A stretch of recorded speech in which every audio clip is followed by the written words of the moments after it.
So we talked about this being a laser transit.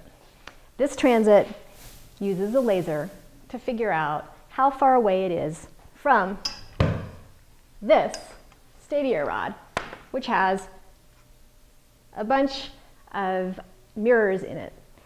The laser from the transit shoots out and bounces back from these mirrors back into here.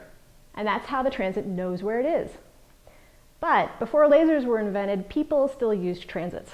In fact, they used transits to build bridges, like the Golden Gate Bridge, maybe, and a bunch of other stuff that existed before lasers ever came around. So let's take a look at an old transit. This is an old transit, and one of the things you'll notice is the box is very different. This transit was invented before plastic was invented. This is a big plastic box, and it's got all sorts of foam and space-age material to keep this very delicate instrument from banging around and getting hurt.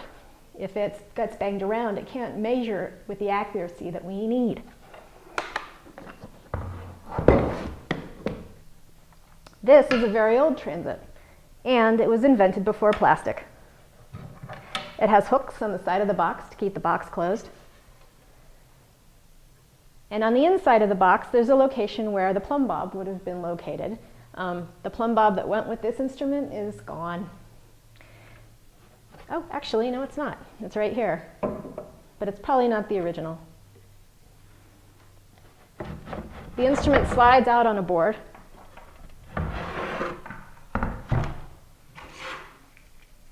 And remember how I talked about this little screw that's on our tripod?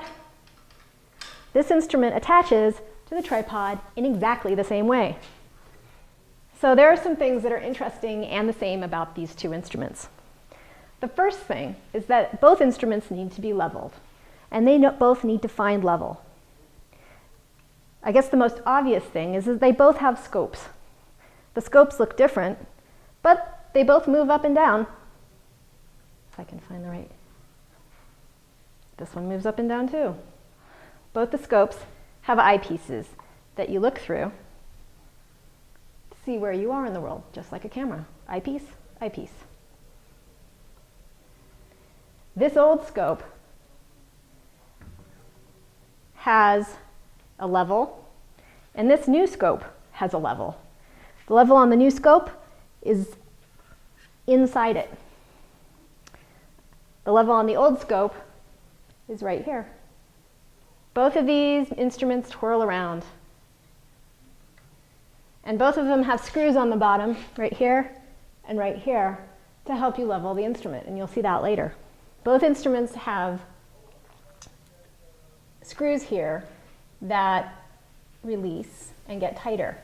And each one of these screws on the instrument either raises or lowers the instrument in certain areas.